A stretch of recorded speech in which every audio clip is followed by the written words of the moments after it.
Good morning, everybody. Good morning, everyone. All right, let's get right to it. Focal was supposed to get these headphones back, but I told them to just charge me. Y'all ain't seen these again.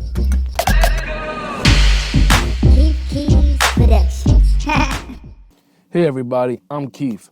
Welcome. So in this video, we are going to take a look at the Focal Listen Professional Studio headphones. All right, and full disclaimer, Focal did send me these, but like I said in my intro, I bought them. So do what you want with what you want. So in this video, I want to go over these headphones, some of the features that they have, and I want to give you my thoughts on them. So first, let's talk about headphones and studio headphones in general. I feel like there are so many headphones on the market right now. Honestly, a lot of the time, it's just about preference at this point, no matter what stage that you're actually working in. And of course, we know the differences between some headphones, closed back headphones, then you have open back headphones, headphones with high impedance, low impedance. There's just a bunch of different headphones that are created for you to do a specific need in the studio. Over the past couple of years, I've been a closed back headphone type of guy. So these are closed back design headphones. The frequency response on these headphones are from 5 hertz to 22 kilohertz. That's bananas. And while I'm there, it gets that low. It's not just written there. They go pretty low. It has 32 ohms of low impedance on it, and they are made pretty well. So the construction is very durable. I mean, it's very professional. You know, it's in the name. Feel very good. You have the cushion up top here on them. You have your ear cups. They're red. We'll talk about those in a bit. I really like the design. Focal did a great job building these. The packaging of it is very good. Honestly, it's one of the best headphone cases that I've seen in a bit. I feel like a lot of manufacturers don't put that much TLC into headphone cases, but Focal definitely did, so I'm really appreciative of that. You get the braided cable headphone with the 3mm jack on the end. One of the features I do like about the braided cable is on the tip of it, when you plug it into the headphone, it has a slot where you can twist it and it locks in, makes it a little more snug and secure. I think that combination with it being a braided cable definitely works. I know a lot of people in the studio don't like braided cables. I personally like them, especially if you have something like this on the end of it. It's nice to have something that stretches just in case somebody trips over it or pulls it. You know, it's not going to rip your headphones to shreds. The band of it feels very nice. I will say that it is sturdy. It's not the most plush thing in the world, but it doesn't feel bad at all. One nice little feature I do like about these headphones, they swivel a bit. Yeah, they swivel a bit for you. So when you put these headphones on, you can actually adjust them to where it really fits your ear. And I really do like that. Sound isolation on these things are great. They're incredible. You're not going to get any bleed out of them if you're using these for tracking. So the one con I do have about these headphones, and it's with the build of it, is the ear cups. So these ear cups, these red ear cups, they're nice. However, these things squeeze the living life out of your head. And for long periods of time, you can really feel it pushing on your temple. And that's a good thing for recording, you know, bleeding stuff, but just for long periods of time, I find myself taking these off. And sometimes when I'm tracking, sometimes I'll just put only one ear on and not two, because they do squeeze very nicely. Now, I will say that, you know, there's a lot of pros to that, but that is my con with these headphones. It's definitely with the ear cups. I have some friends who said that they had these for a while. These headphones have been out for quite a bit now. Ear cups, you know, wear out over time, but we'll see. Time will tell with that, right? But honestly, that's the only con I have. All right, so let's talk about sound quality. Sound quality on these headphones are great. So these are the reasons why I told Focal, you're not getting these headphones back. You're just not, you know. So I have a bunch of headphones that I've used over the course of my career. And even right now, I have a bunch of headphones in the studio for one reason or another. And these headphones found a place as numero uno. So forever, I've been a Bear Dynamic DT770 type of guy. I've had the 990s and a plethora of other headphones as well.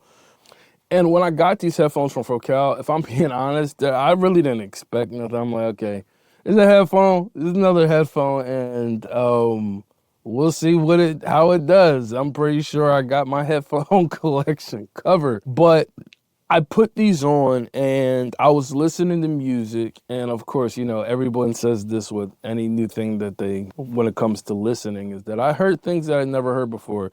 Yes, that was true, but the biggest thing for me was the translation of the music. So I am a Focal guy. I use the Focal Twin Evos as my studio monitors, and the reasoning for me even going to those studio monitors at the time against all of the studio monitors that I went out against was the translation of my music.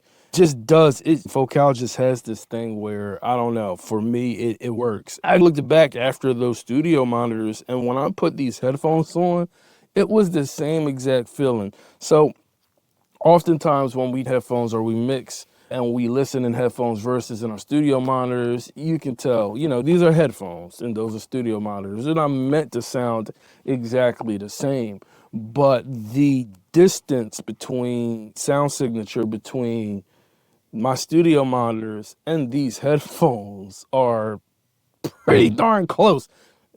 What I'm not saying is that these are a replacement to those, or that's not what I'm saying. What I'm saying is the distance and sound signature between those studio monitors and these headphones were alarming and shocking to me. So when I put these headphones on, even while tracking, it's almost like, okay, I know exactly what they're going to sound like on these speakers once I take them off.